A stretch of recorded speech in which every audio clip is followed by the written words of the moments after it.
আসসালামু আলাইকুম। চলে আসলাম আবারও দারুণ একটা ভিডিও নিয়ে। তো ভিডিওতে দেখতেই পাচ্ছেন আজকে হচ্ছে আপনাদের কি দেখাবো। আজকে আপনাদের করে দেখাবো খুব মজার একটা খুদের বোয়া। আর এটা কিন্তু মেহমান বা নিজেরা খাওয়ার জন্য আপনারা করে নিতে পারেন, আর খুবই সুস্বাদু, অনেক মজা হয়। রোস্ট, পোলাও এইসবের ঝামেলা থেকে আমার মনে হয় যে খুদের বোয়া আর ভর্তা এই জিনিসটা বেশি লোভনীয়। আপনাদের কার কার একই মত অবশ্যই কমেন্টস করে জানাবেন। তবে চলুন শুরু করা যাক আজকের মতো।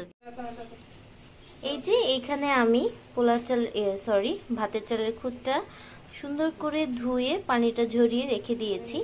আজকে আমি হচ্ছে ভাতের চালেরটাই নিয়েছি। আপনারা যদি পোলাও চালেরটাও দেখতে চান অবশ্যই কমেন্টস করে জানাবেন, আমি হচ্ছে পোলাও চালের খুদের বোয়াটাও রান্না করে দেখাবো। এবার চলুন শুরু করা যাক। এখানে আমি প্রায় 4 টেবিল চামচের মতো সয়াবিন তেলটা নিয়ে নিয়েছি, আর চুলার আঁচটা জ্বালানো। তো এই মুহূর্তে আমি পেঁয়াজগুলো দিয়ে দিব। এখানে আমি যদি আপনাকে পরিমাপ বলতে চাই তাহলে হচ্ছে 2টো মাঝারি সাইজের পেঁয়াজ কুচি নিয়ে নিয়েছি, যেটা হচ্ছে এখন তেলে দিয়ে দিলাম। তারপর এখানে আমি গরম মশলাগুলো অ্যাড করে দিব। এই যে এই মুহূর্তে আমি কিছু তেজপাতা তেলে দিয়ে নিব। আমি এখানে অন্য কিছুই ব্যবহার করব না, যেহেতু ঘরোয়া পদ্ধতিতে আপনাদের দেখাবো যে কীভাবে আজকে রান্না করব খুদের বোয়াটা। তো খুদের বোয়া কিন্তু সকালের নাস্তা হিসেবেও অনেকে খায়, আমরাও খাই।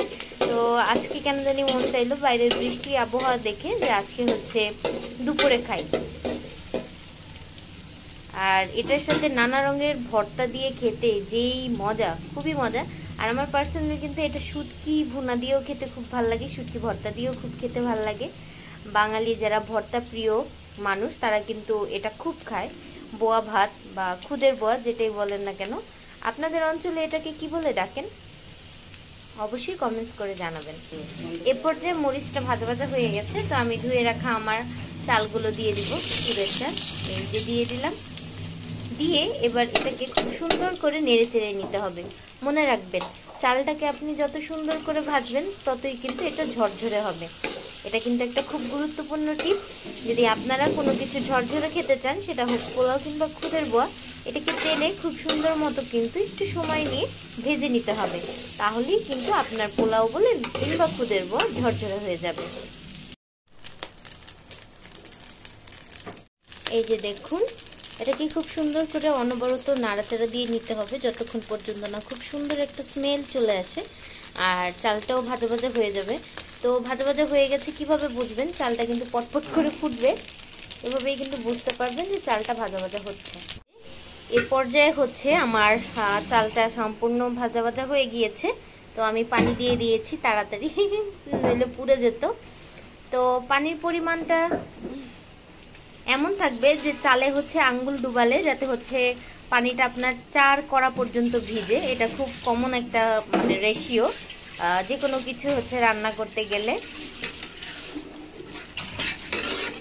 আর একটু গরম পানি আপনি সাইড করে রাখতে পারেন, যদি হচ্ছে প্রয়োজন লাগে তখন অ্যাড করে দিতে পারেন। প্রথমেই বেশি পানি দিবেন না, প্রথমে একটু কম পানি দিবেন, তারপর যদি লাগে আপনি হচ্ছে চালটা চেক করে পরে বাকি পানি দিতে পারেন। তো এ পর্যায়ে আমি এখানে লবণ দিয়ে দিব। যেহেতু আমি এখানে প্রায় 3 থেকে 3.5 পটের মতো চাল নিয়েছি, এখানে হচ্ছে আমি প্রায় 2 টেবিল চামচের মতো লবণ দিয়ে নিয়েছি। আর লবণটা যে যার স্বাদ মতো দিবেন, প্রয়োজনে চেক করবেন একটু যখন পানিটা কমে আসবে সেই টাইমটাতে। তো এ পর্যায়ে আমি এটাকে সুন্দর করে নেড়ে চেড়ে ঢেকে দিব। আর চুলার আঁচটা বাড়িয়ে দিবেন যাতে হচ্ছে পানিটায় বলক চলে আসে।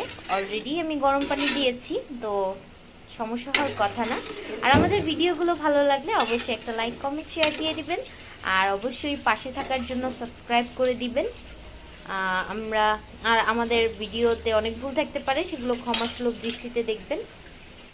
এই যে চালটায় কিন্তু বলক চলে এসেছে। এ পর্যায়ে হচ্ছে চুলার আঁচটা কমিয়ে দিবেন, আর হচ্ছে অনবরত নাড়লে দেখা গেছে যে এটা কিন্তু গলেও যেতে পারে। এজন্য কিছু সময় পরপর এসে হচ্ছে নেড়ে দিতে হবে যাতে নিচে লেগে না যায়। আর এখন কিন্তু প্রায় হয়ে এসেছে, তো সাবধান থাকবেন এই সময়টা। আর যদি চান কেউ দমেও রাখতে পারেন, পাতিলার নিচে তাওয়া বা অন্য কিছু দিয়ে আপনি হচ্ছে সিকিউর করতে পারেন। আমরা যেটা করি যাতে নিচটা পোড়া মানে লেগে না যায়। এই যে দেখতেই পাচ্ছেন এই অবস্থায় কিন্তু আমার খুদের বোয়াটা সম্পূর্ণ প্রস্তুত হয়ে গেছে। এই যে আমি যদি আপনাদের একটু উঠিয়ে দেখাই, এই যে আশা করি দেখতেই পাচ্ছেন যে কতটা সুন্দর আর হচ্ছে কতটা ঝরঝরা হয়েছে আর শীতও হয়ে গেছে।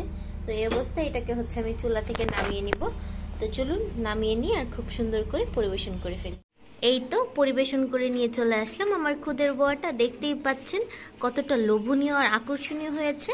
আপনারাও কিন্তু বাসায় বসে খুব অল্প পরিমাণে জিনিস দিয়ে বাসার যে থাকে জিনিসগুলো ওগুলো দিয়ে কিন্তু এরকম মজার একটা খুদের বোয়া তৈরি করে নিতে পারবেন আর এরকম মজার মজার ভর্তা দিয়ে সার্ভ করতে পারবেন। আমি কিন্তু বাইরে থেকে কোনো কিছু আনাইনি, আমার ঘরের মধ্যেই যা যা ছিল তাই দিয়ে আমি ভর্তাগুলো প্রিপারেশন করেছি। তো এই তো আজকে এই পর্যন্তই। সবাই ভালো থাকবেন, সুস্থ থাকবেন। আসসালামু আলাইকুম।